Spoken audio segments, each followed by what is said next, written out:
Welcome, everybody. Thank you for joining today's event. We're certainly glad you could join with us today. My name is Jim Roy, and I'm the Executive Director of the American College Center for Military and Veteran Affairs. It's my pleasure to welcome you to today's online seminar introducing author General Larry O. Spencer with his newly released book, Dark Horse. Again, welcome to the American College Center for Military and Veteran Affairs Leadership Webinar Series. This series is another way for us to thank those who continue to support us and to our amazing military and their families. Let me start by introducing our special guest today. General Larry O. Spencer, U.S. Air Force retired, enlisted in the Air Force in 1971, completed his Bachelor's of Science degree, and was commissioned as a second lieutenant in 1980. He quickly climbed to the ranks, culminating as the 37th Vice Chief of Staff of the United States Air Force. He then became president of the Air Force Association, and he is now the president of the Armed Forces Benefit Association, Five-Star Life Insurance Company. General Spencer was born and raised in a tough, all-Black neighborhood in Southeast Washington, D.C., known as the Horseshoe. And Dark Horse is his story of humble beginnings to becoming one of only 9 African Americans to earn the rank of 4 stars in the United States military. General Spencer, welcome. I've known you for nearly 14 years. It's hard to believe, but 14 years already. You were a senior officer during this time, and I knew little of your background, unfortunately. After reading your book, though, I have learned so much more about you and the challenges you overcame in personal and professional life. You have always been very positive, encouraging, and absolute pleasure to work with. I found Dark Horse a very eye-opening read. Thank you for sharing your story. And I encourage everybody listening to please pick up a copy of this, and we'll share with you where to get that. So sir, with that in mind, could you please share a couple thoughts on Dark Horse, please? Well, sure. Well, thank you, first of all, Chief, for having me. It's a pleasure and an honor to me to share this webcast with you, so I appreciate the opportunity. So, yeah, I wrote Dark Horse for several reasons. First of all, the messages of Dark Horse, I hope, come through very clear, and they are persistence, determination, faith, and never, ever giving up. I wanted to encourage folks, to inspire folks, to not worry about how they started off. You know, we don't get to decide who our parents are, what neighborhoods we're born into. None of that. That's not our choice. But on the other hand, I wanted folks to understand that it doesn't matter. That if you're willing to put in the work and you stay focused, you can achieve the goals that you have. And so I really want to inspire people.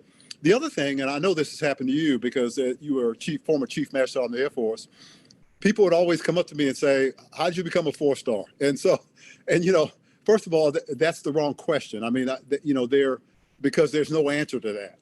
And no one should be focused on that anyway, in my view.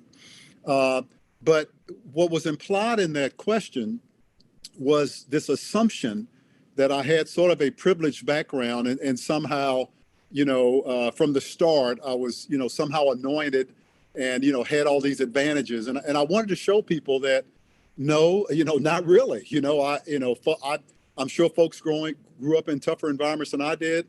But that was not, so I did not have a privileged upbringing necessarily. I had great parents, had great relatives, but certainly my environment was not one that I don't think anyone would mistake for being privileged. But I wanted to show folks it doesn't matter. If you're willing to get focused and put in the work, that you can do it. The final point is, Chief, and this one, I actually deal with my own kids with this, and that is, unfortunately, growing up in an inner city, I struggle with self-esteem and self-worth issues. Trying to place myself in this, in our world. Growing up in an all-Black neighborhood, folks didn't have a lot of money. The school system wasn't very good. At best, I was called a minority. What does all that mean? And so I couldn't see myself, as a big success somewhere. I didn't really understand, those possibilities were there. And so, again, I want to make sure that folks who found themselves in a similar situation than I did, that it's okay, that you can break through and you can do anything you want to do. And that's not a cliche. It is real. I live that. It is real. Yeah. As you said, sir, that hard work, determination, I will attest to everybody online here, that continued in your story into the Pentagon as well, as I worked with you in the Pentagon. And certainly that was a testament to that work. You had mentioned your family, and one of the family members that I pull out is of your book. You've got many military members in your family. One of them is your grandfather, obviously your father. We talk a lot about your father, but I want to talk a little bit about your grandfather, P.A. And one of the things you wrote about was, the plowing of the fields to impress your grandfather. And you described it as a lesson or a life lesson. You've plowed a lot of new grounds in your life, sir. And I will tell you, I'm proud to watch some of that. But can you explain that story a little bit, because for the audience, because I think it's a great story on that perseverance and those lessons that you learn along the way. Sure. Just to offer some context, again, I mentioned that I was born and raised in Southeast DC on a street called the Horseshoe. But in the summers, I got to go down and spend those with my grandfather on his farm. He lived on a farm, about 40, 50 acres or so in Southwest Virginia, about 20 miles south of Appomattox, literally in the middle of nowhere. No electricity, no indoor plumbing, none of that. And my cousin was there, about my same age. So every year I would go down and spend the summers on this farm, which is a complete opposite of what I was, accustomed to in the city. I was a city kid, slept in till 10, 11 o'clock in the morning. Obviously, my grandfather wasn't having that on the farm. So the one incident I write about is our typical routine was to get up every morning. He had a tractor. The tractor had a platform on the back of it.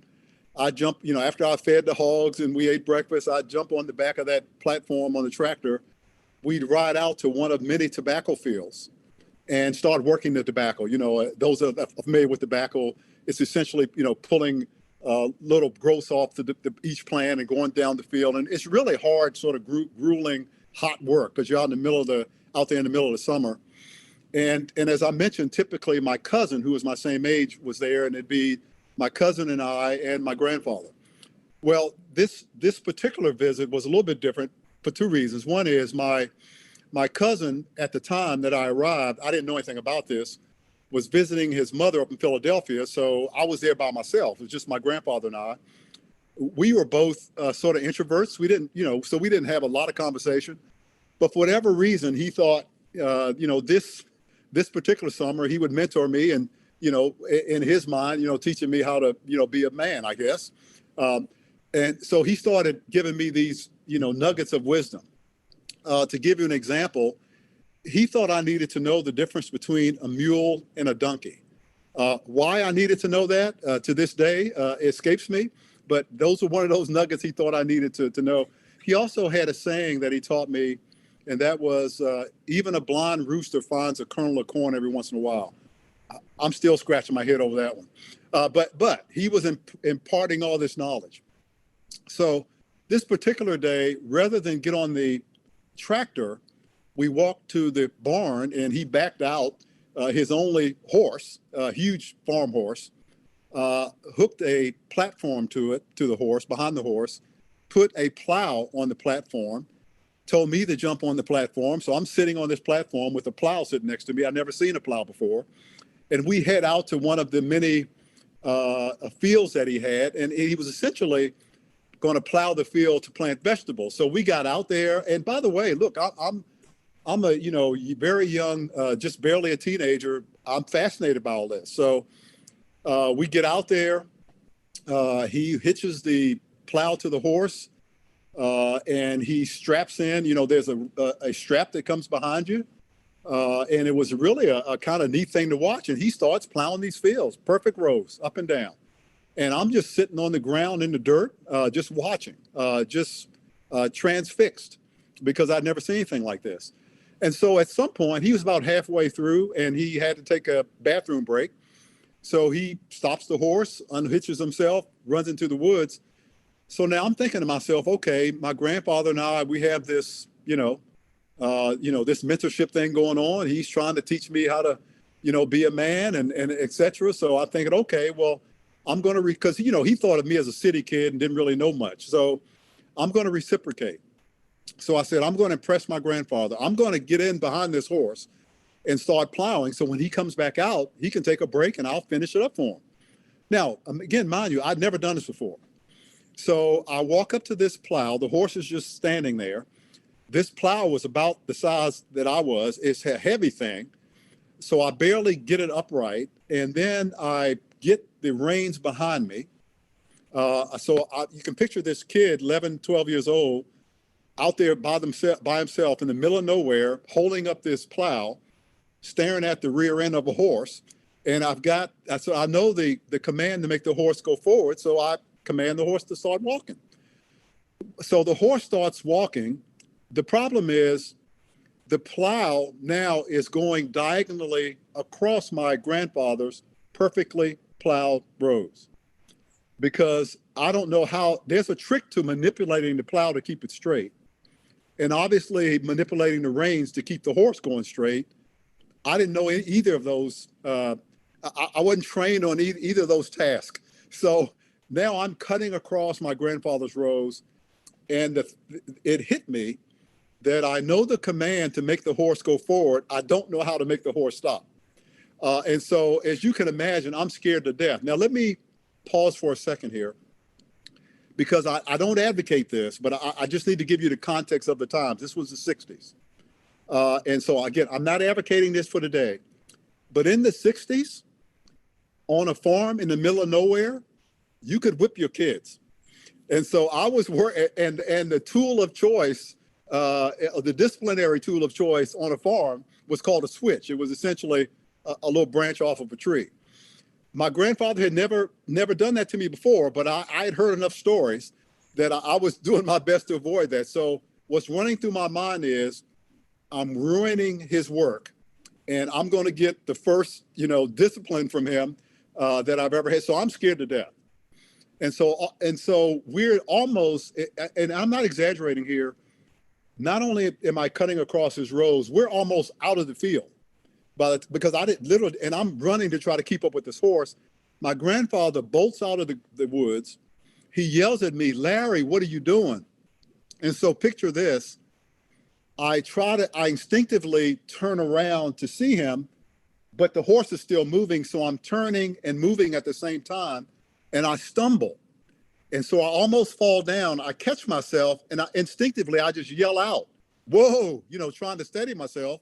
And of course the horse stops because that was the command to make the horse stop. So I didn't know that. So now I'm standing there, and my grandfather is storming across the field, and I'm looking around. We're in the middle of nowhere. There's nobody out here. There's a lot of tree branches out here.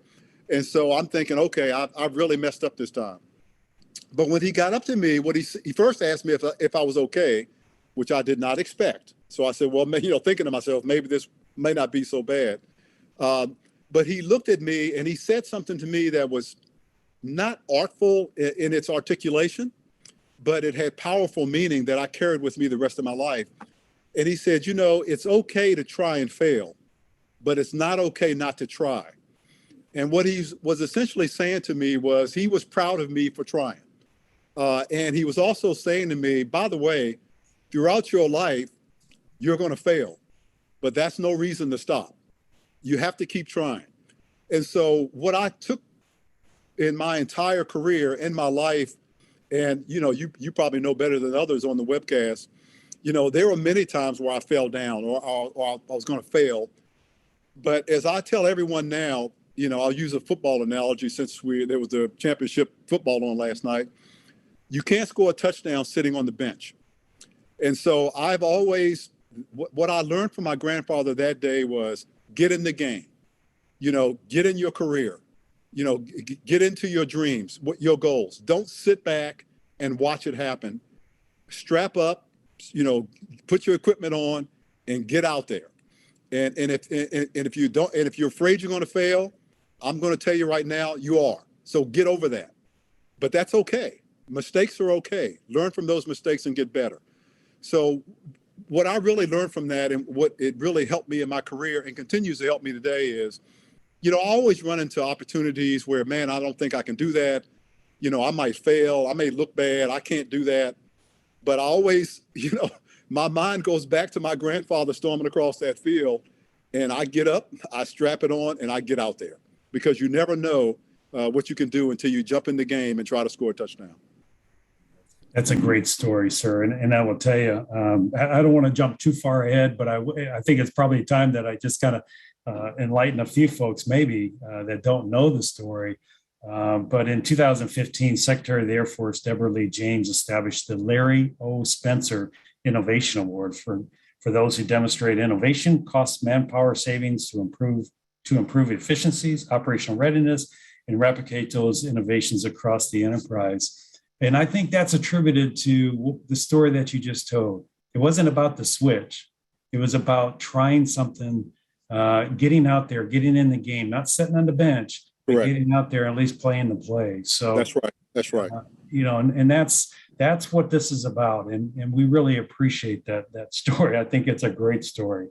One of the other things that you kind of talked about, and you could categorize your grandfather in this way as well. The idea of mentorship and coaches. And I know you talked a lot about your father and the challenges that he had as a soldier and Right. losing a limb in war, and still serving. Right. That's kind of unique, really unique. But that mentorship, that coaching that went on, you talk about changing your trajectory, both in family along with in the military. Can you talk a little bit about that mentorship, what that meant in your life? Yeah, so first of all, I can't stress enough how important and critical mentors are. First of all, my parents were clearly my first mentors. But as I progressed in my life and in my career, I found that mentors and by the way, mentors aren't necessarily someone who walks in the door and says, I want to mentor you. And by the way, I had several mentors that didn't know they were my mentors. I adopted them. And because I liked the way they carried themselves, now I didn't want to be them, but I admired them. They were professional. Back behind me, I have Colin Powell's book behind me. He was one that I met him years later, but he was a mentor for me long before we ever met, because that guy, I looked at him, I said, man, now that's the kind of integrity and class that I want to demonstrate in my life. But let me give you a quick example. Now, I'm going to ask you, Chief, and the rest of those on the podcast to use their imagination for a second, because looking at me now, it's going to be hard to believe. But back in the 70s, that's back when the trend for the fashion was long hair. And again, use your imagination now. Back in the 70s, I had an afro like you would not believe. I do have pictures that I don't show anybody, but I had an afro. And so the challenge was, though, when I joined the Air Force, there were hair length standards. By the way, as brand new 18-year-old airman, we tried our best to push to push the limits on that. And so there were tricks of the trade, wear a stocking cap at night to pack it down and all that. It seems kind of silly now in hindsight, but it is what it is. And so I, very early on in my Air Force career, got assigned to Taiwan for a year. I had to leave my family, which was pretty traumatic. Here I am, 18 years old. I get married. I've got a young kid. My wife's pregnant again. And they say, congratulations, we're sending you away for a year. So I go to Taiwan, and I'm working in the post office. And my friends and I make a bet that we can go the entire year of that tour without a haircut. And lo and behold, I did. our boss was pretty cool. He said, look, you guys stay in the back, you put up mail. If nobody complains, I don't care. Again, in hindsight, was that an immature thing to do? Yes, but I did it. And I say this for a reason, because again, everybody's, different people, light bulb comes on at different times. And I make this point on purpose because my light bulb was not on when I first started out. And so let's fast forward. I complete that tour, haven't had a haircut in a year. A friend of mine comes up to me and says, do you know what your new assignment is? And I said, no. He said, it's the Whiteman Air Force Base in Missouri. And I said, so what? And he said, well, because that's part of Strategic Air Command.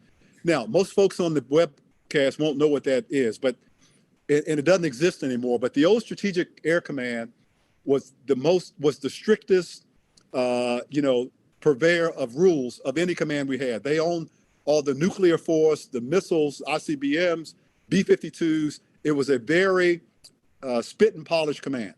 And so they laughed at me saying, okay, the days of your afro are over. And so let me fast forward again. So now I'm at Whiteman.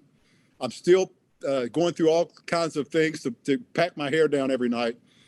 One night, and my wife, if you can believe this, my wife would actually braid my hair during the weekend. And so this particular weekend, I didn't have time to get my hair together. So I go in the office early, and I'm sitting at my desk with my hair all over the place. I knew I was going to get in trouble, but I didn't know what to do. So I'm sitting there, and a chief master sergeant who I had not met before literally walked by the door and looked in and kept going. So I kind of wiped my brow saying, wow, I escaped that one. Now I just have to wait for my boss to get in. And this chief master sergeant, even though it didn't exist back then, did a Michael Jackson moonwalk back and looked into that room and said, you have got to be kidding me.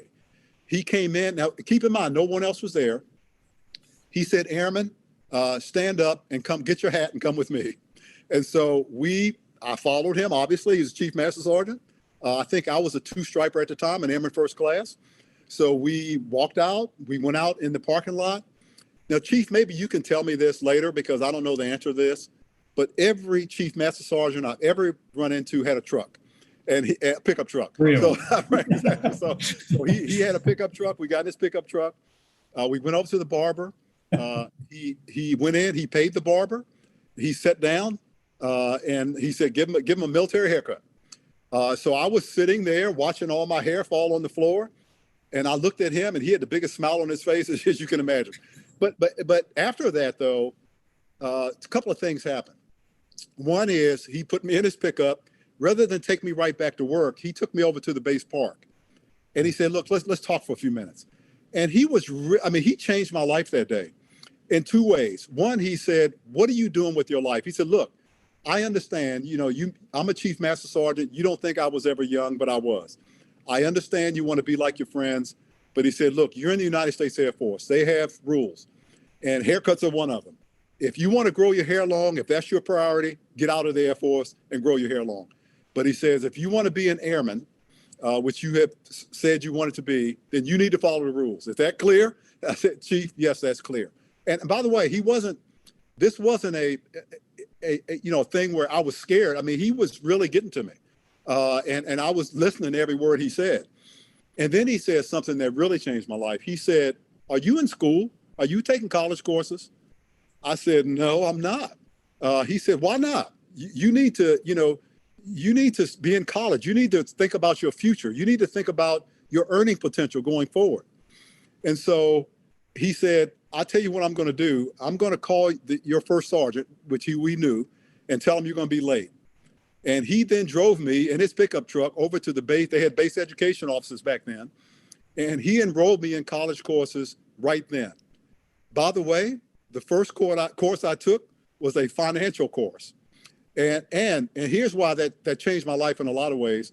One is, he showed me how important education was. It wasn't a game changer for me. It was a life changer. Yeah. The fact that I got in school and I started working on my education. But he also, though, by getting in the financial management course, I went back and told my boss I wanted to cross-train in the financial management. And he allowed me to do so. And so I then left the job I was in. I was working in the base safety office, my boss allowed me to go over and work in the base finance office or the comptroller's office at the time. So that one encounter with a mentor changed me from a young 19-year-old kid, who didn't quite know what he wanted to do other than sort of be like his friends, to someone who said, look, I've got a family, I've got a future, and I want to get my education, and I really want to focus in the financial area. It's amazing how that one mentor set my life on a path that was, before then just wasn't there at all. So I can't tell you how important mentors are, and education, and in my case, financial education. Because I've told you this before, Chief. A lot of people, I refer to myself as frugal. My wife refers to me as cheap. They're both probably true, but I can't tell you how being in financial management has helped me throughout my career in whatever I did. In the job, my Air Force job as Vice Chief of Staff of the Air Force, running AFA, Air Force Association, now running the Armed Forces Benefit Association, the 5-Star Life Insurance Company. That financial management foundation is helping me yet today. Absolutely. And I like that quote, education is the greatest equalizer and life altering, as you mentioned. Correct. It's just an awesome quote. On that financial services, obviously we have a lot of financial advisors online. I also read in your book, you took it upon yourself. You were looking, had all this energy built up, kind of went to maybe a slower unit. And so you utilize some of this skill in helping others. Can you talk to that a little bit as far as doing that as a financial advisor? Yeah, so interesting. One of the first bases I went to after I got my degree and then I got commissioned, I was stationed out at Scott Air Force Base in Illinois. And we started out there, it was called a personal financial management program.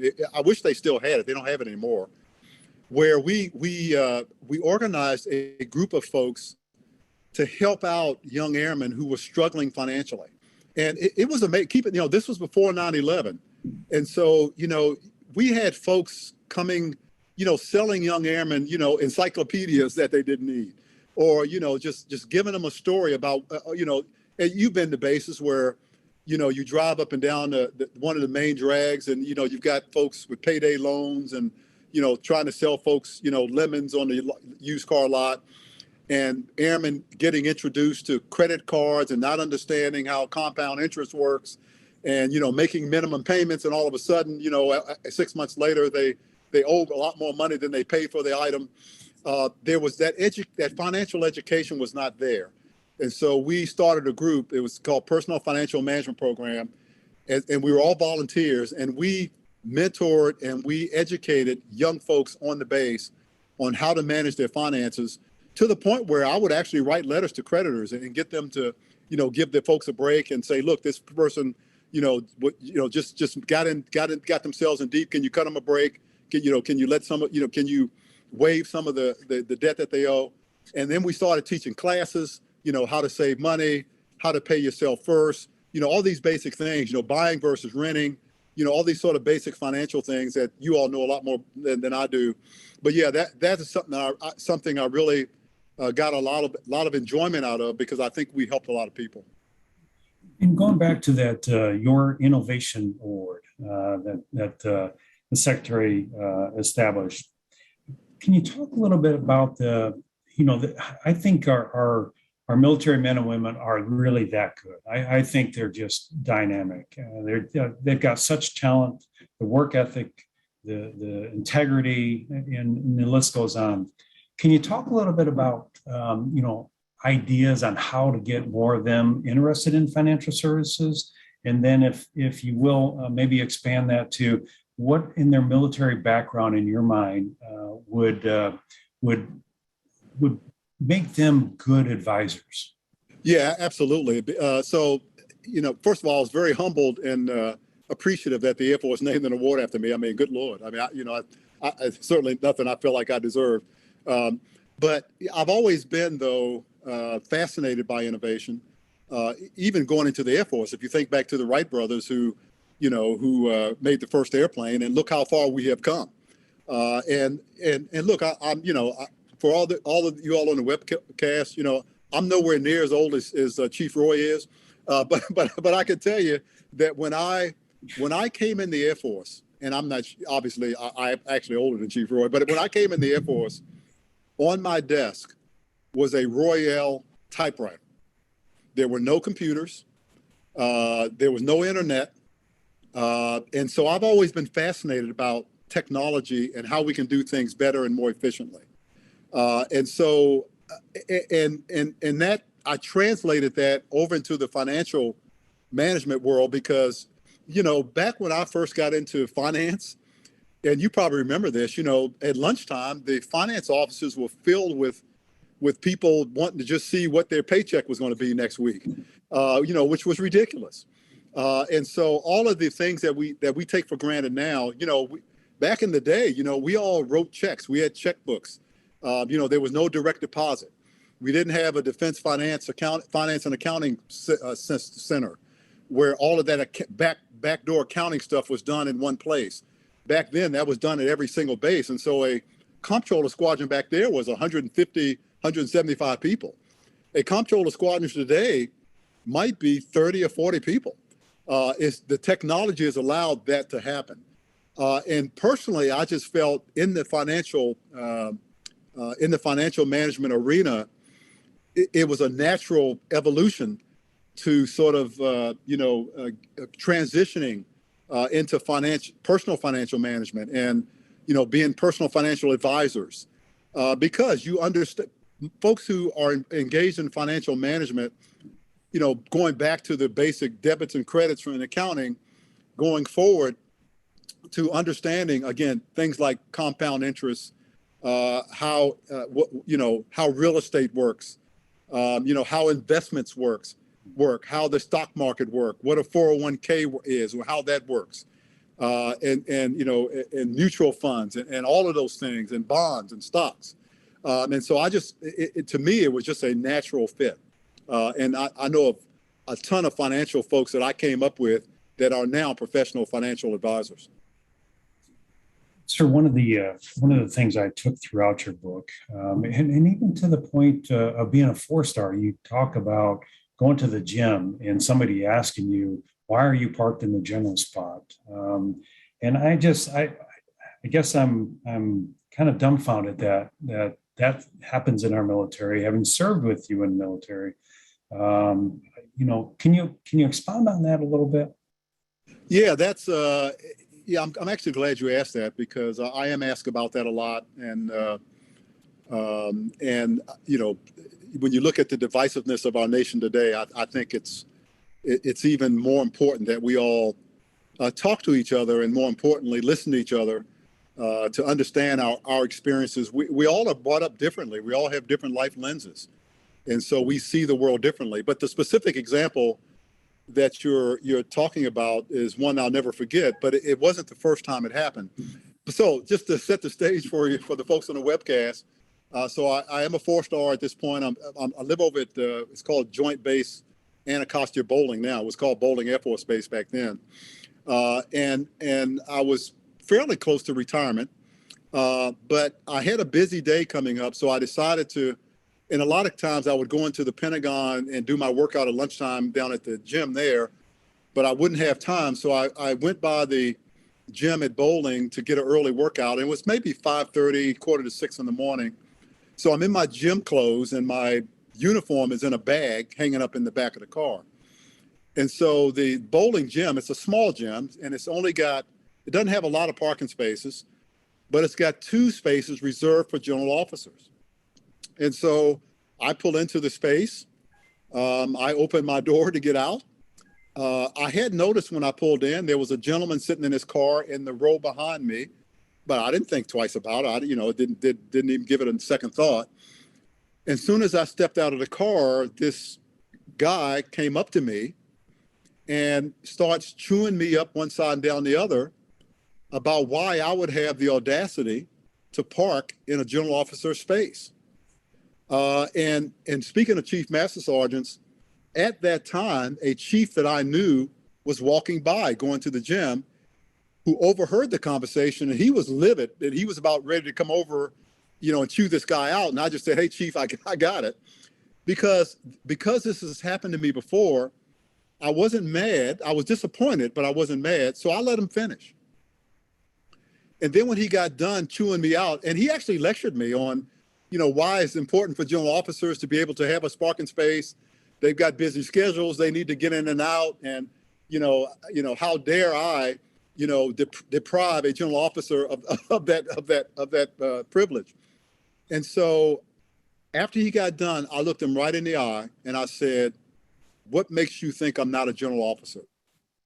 And it was amazing to me to see his face totally change, because the thought had hit him that he had made certain assumptions about me based on whatever, whether it's unconscious bias or whatever, that were wrong. And by the way, I said, if you would have taken 2 seconds to look on my windshield and looked at the 4-star sticker on it, you could have saved yourself a lot of embarrassment.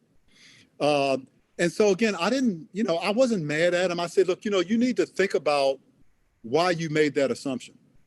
And by the way, a lot of people are making an assumption now as I tell the story about who this gentleman might be. But just to let you know, this gentleman was African American. And at the time, we had an African American president.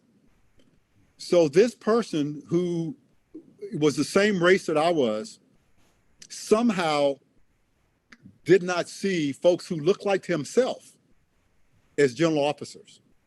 And that still exists today.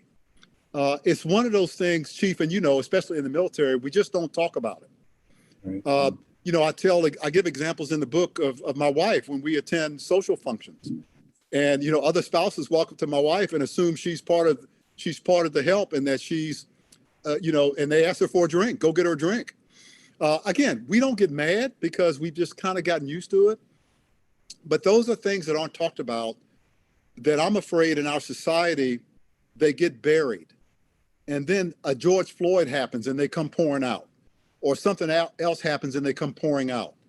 And then they kind of die back down because they're uncomfortable and we don't like to talk about them. So I appreciate you asking the question, because I think that is something I really wish our country could take a time out and just sit down and start talking to each other, but more importantly, listen to each other. Hey, tell me what's your perspective on this or that, or tell me why you feel this way politically and I feel that way. It's not to change anybody's mind, but my view is, and this from the military, we were focused on the mission. When I was the Vice Chief of Staff of the Air Force, initially when I came in, you were the Chief Master Sergeant and General Schwartz was the Chief. But when Mark Welsh came as a chief, I saw Mark Welsh. He was the chief and I was the vice chief every day for 3 years. And if I didn't see him, we were emailing or talking to each other on the phone. In all of that time, I have no idea what his politics were about. No idea. And vice versa, because we were focused on the Air Force mission. I didn't care what he thought about politics. And that's one of the unique things about the military. And the other thing about the military is, you don't get to pick your roommate when you go to a base, or if you're deployed and you're in a foxhole, you don't get to pick who is in there with you. And, the unique thing about that, Chief, is we all figure out that we're all the same. We all, we may have come from different places. We may dress a little differently. We may listen to different music. We may watch even different programs on TV when we go home. We may go to different churches. But what that does for us is it breaks down that we're all Americans, right, and that we all have families, and we're trying to support, we're trying to defend the country. We're trying to do the absolute best we can. We're trying to be professional with integrity, and we're focused on the mission. All the other stuff is small stuff. And that's what I worry about, Chief, is that we are hung up on small stuff as Americans. If we could just agree that we're all Americans, we're not Republicans and Democrats. Right. We're not Asians or Americans or African Americans or white Americans or Latinx Americans. We're all Americans. If we could start there and have that be the opening salvo, I think a lot of things would run a lot smoother after that. Here's something that I have learned over the 14 years of knowing yourself and Miss Ora is just as what just was you described just a moment ago about the parking spot and the social environments that you're in. Both of you took it as a teaching point. You didn't take it and abrasively address it. You educated somebody with that. You helped formulate a thought, a different thought with somebody. And that's what I've always appreciated about you, sir, and Miss Ora, is that you weren't abrasive about it, but you weren't afraid to bring it up either. And that's appreciated for sure. Yeah, I appreciate that. And again, it's not about being right or wrong. And you know what? I've got a lot to learn. I can't tell you the number of times that I have purposely called on someone who I knew had a different view than I did, just to say, hey, let's sit down for a Pepsi. Why? And tell me why you see these issues this way. And again, we don't argue, we don't fight. We're friends. But I want to learn. We all need to learn. We all need to listen to each other. And I'm just afraid there's as Judge Judy says, one of my favorite shows is, God gave us 2 ears and 1 mouth for a reason, that we should listen twice as much as we talk. And I really believe that if we could just stop yelling at each other and start listening to each other, I think we would be a lot better off. All great points. And I know you're not able to track the comments in the chat section, but so many comments are coming in about appreciating your words and your earnest, your heartfelt words about this subject, because it is a subject that needs to be spoken about. So, absolutely. So a couple other questions have come in. I want to just give you an opportunity to address. So one question came in a little earlier about what is your greatest thinking pattern to overcoming that you were somebody? What was that one thought or two thoughts that you always reflected back to, other than that switch of the grandfather? What were those thoughts? Yeah, that's a great question because again, even though I was raised initially in the inner city until we moved out to the Maryland suburbs, I had a great family. I mean, I had great brothers and sisters, and they're all successful.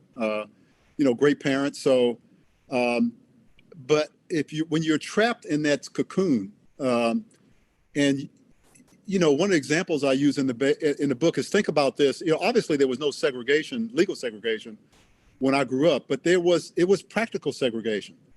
My whole neighborhood was black. My schools were all black. My church was all black. So, and I would see folks in my neighborhood, struggling, trying to get ahead, and people getting in trouble.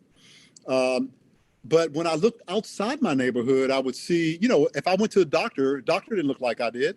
My father go buy a car, they didn't look like I did. Banks, you name it. So that was a struggle for me, trying to understand what's going on here. Why do people that our society says are successful not look like me? And why is it that folks in my neighborhood, their yardsticks for success were either in the entertainment industry or in sports? Not that either one of those are bad, but what if I wanted to be a doctor or an airline pilot or, a plumber, or carpenter? Why can't I do that? Again, the light bulb for me came in, and again, I can't emphasize this enough. Once I got in college courses in the Air Force, and here I am, a guy that was an awful student, had really poor schools, never did any, I don't like to admit this. Gee, I went through my entire high school. I never did one night of homework, not one. That's a sad thing to say, but that's how poor a student I was. Not because the teachers were bad, but like you said, I didn't think of myself as someone who could be successful. I just didn't. I had no idea what I was going to do when I graduated high school.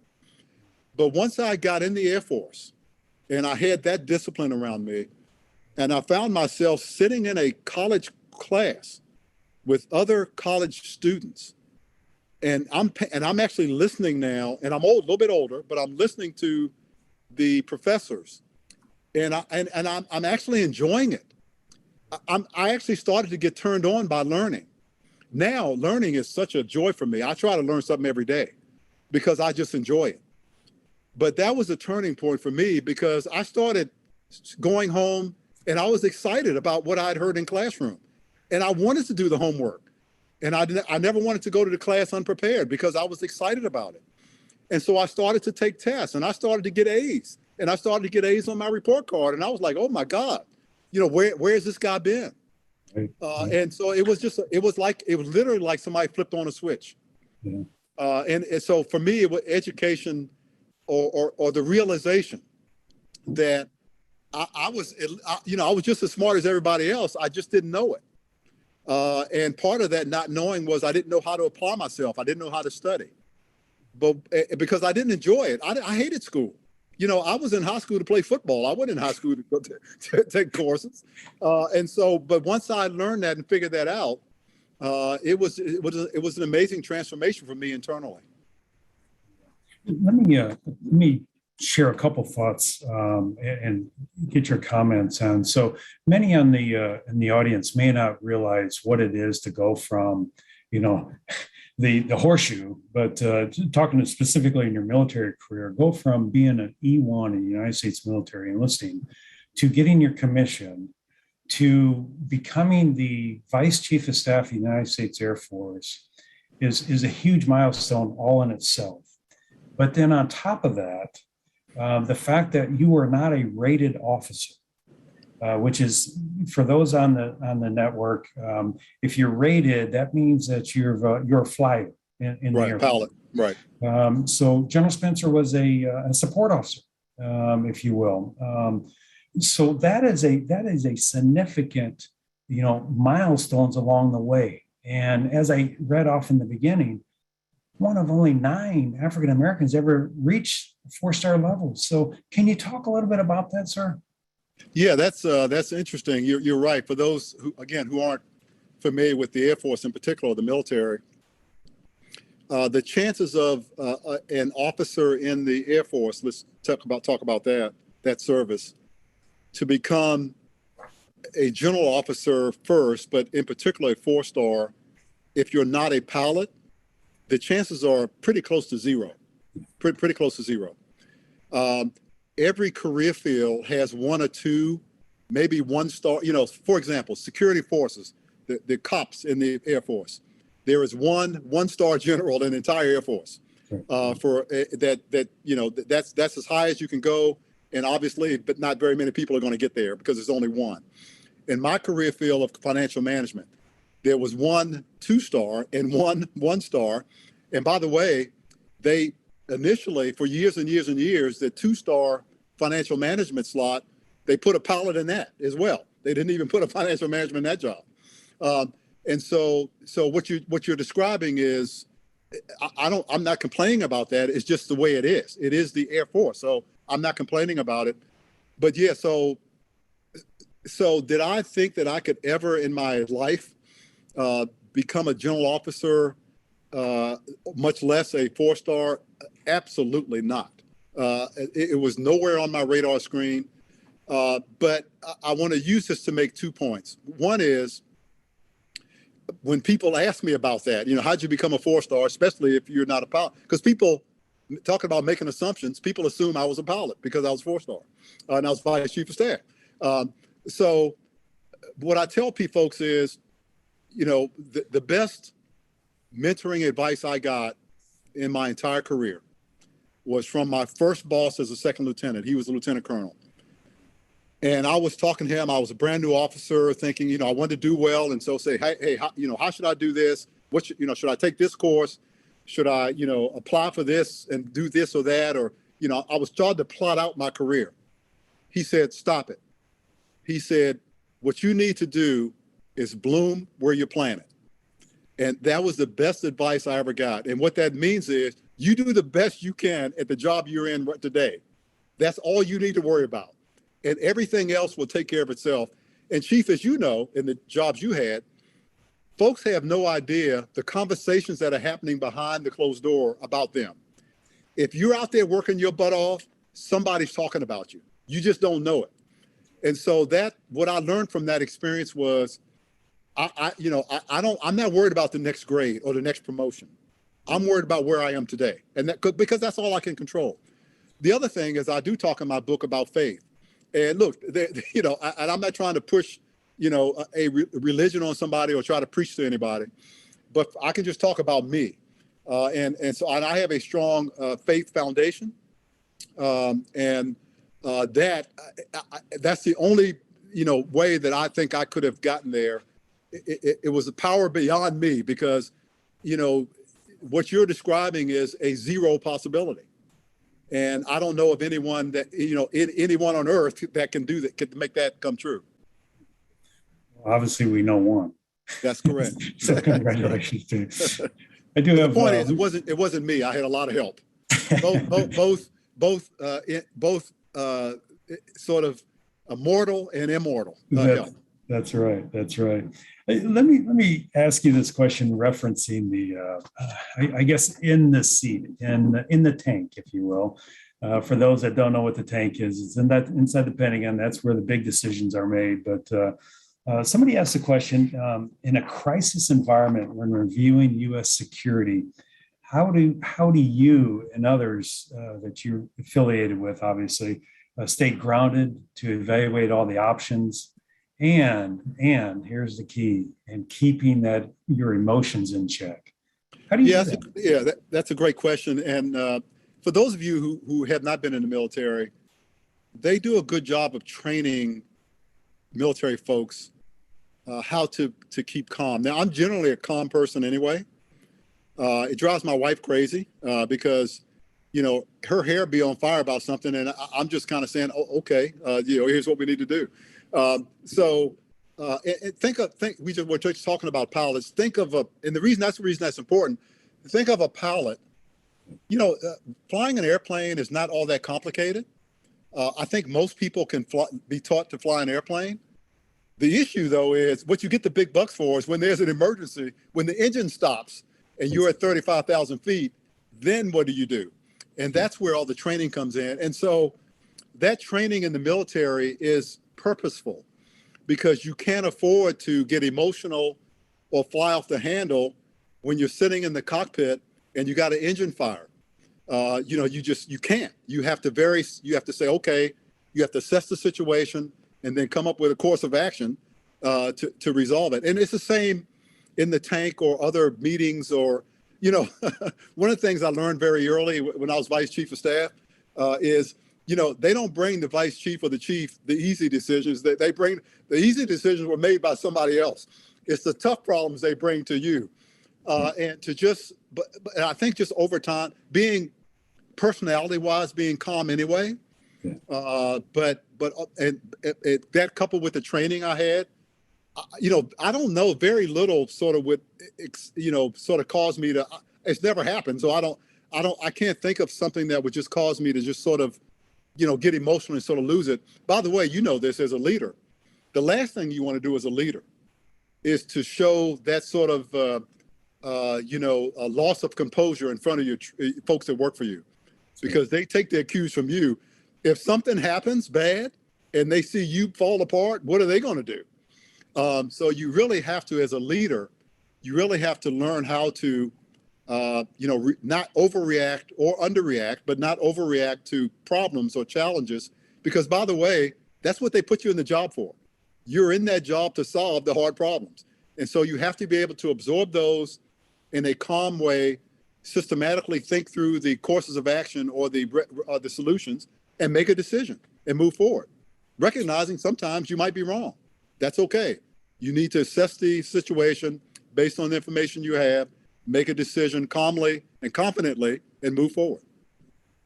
And a part of that is for sure allowing your people to have access. Correct. And that's something that I've always found with you, sir, is that you have that open door that people can come and ask you about those very tough decisions. I know you and I've had many discussions behind closed doors on these things, but right. Yeah, certainly appreciate it for sure.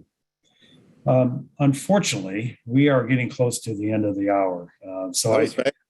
Yes, it was, and we could go on for hours. But I wanted to at least offer you an opportunity to just any closing comments, any thoughts, any closing thoughts on Dark Horse or your experiences for that matter. Yeah, well, thank you. Well, a couple of things. First of all, I want to thank everyone for participating today. You know, you have other things you could be doing right now, and so I really appreciate you all participating and listening in. I hope I got to get to some of the questions that you had. I also want to thank you, Chief, for hosting me. I really appreciate it, and the staff there that's done a wonderful job setting this up.